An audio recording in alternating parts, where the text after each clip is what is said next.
প্রথম যখন জানতে পারি যে আমাদের ঘরে নতুন সদস্য আসতে চলেছে, তো তার জন্যে একটা টেস্ট করে নিলাম, কনফার্ম হয়ে নিলাম যে সত্যিই আদৌ আসতে চলেছে কি না। তো এই অপেক্ষার পালা, দেখা যায় কি হয়। তো সত্যিই একটা নতুন সদস্য আমাদের ঘরে আসতে চলেছে।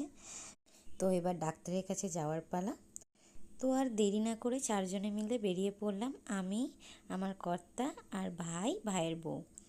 তো আমরা যাচ্ছি বারাসাতে, মানে এখান থেকে মানে বাটানগর থেকে শিয়ালদা যাব, শিয়ালদা থেকে তারপর বারাসাত জংশনে নামবো, ওখান থেকে চাপাডালি মোড়ে যাব।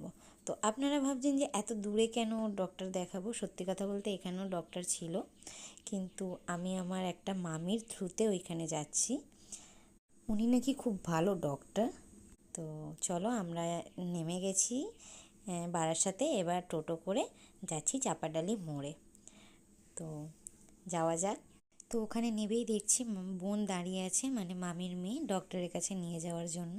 তো চলো এবার আমরা যাই। তো আমরা এসে গেছি, ডক্টর রাজেশ বিশ্বাসের জন্য আমরা ওয়েট করছি, এখনও উনি আসেননি।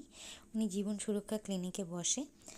তো উনি না আসায় আমরা কয়েকটা ছবি তুলে নিই, আমি আর মান্তু। তো স্যার এসে গেছেন, এবার আমার চেক করছে। তো আমি তো ভেবেছিলাম হয়তো আমার টুইন্স বেবি হবে, কারণ আমার টুইন্স বেবির অনেক শখ, কিন্তু আমার একটাই বেবি আছে, স্যার যেটা জানালেন। আর এই হচ্ছে আমার প্রেসক্রিপশন। যদি আপনারা স্যারের সাথে ভিজিট করতে চান তো এই নাম্বারে ফোন করবেন আপনারা। ডক্টর দেখানো হয়ে গেছে, এবার চলে এলাম বোনের বাড়ি। এখানে কিছুক্ষণ সময় কাটিয়ে তারপর বাড়ির দিকে রওনা দেব। দেখি দেখি দুটোই ছেলে, এই একটা বলো তো ভালো করি আমার শোনা ডাকছি যাও ডাকছি তোমার নাম কি? তোমার নাম কি? তোমার নাম কি? কি ঘাটছিলিস? আঠা? তাহলে কি করছিস? তোমার নাম কি?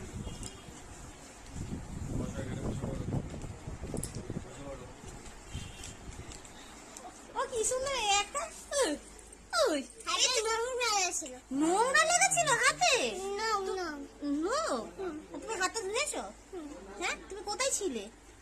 মামার বাড়ি। এদিকে নিয়ে আয়, আমার কাছে নিয়ে আয়। তোমার ডিজেল গাড়ি আছে?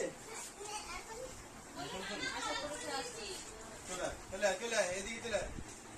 দৌড়ে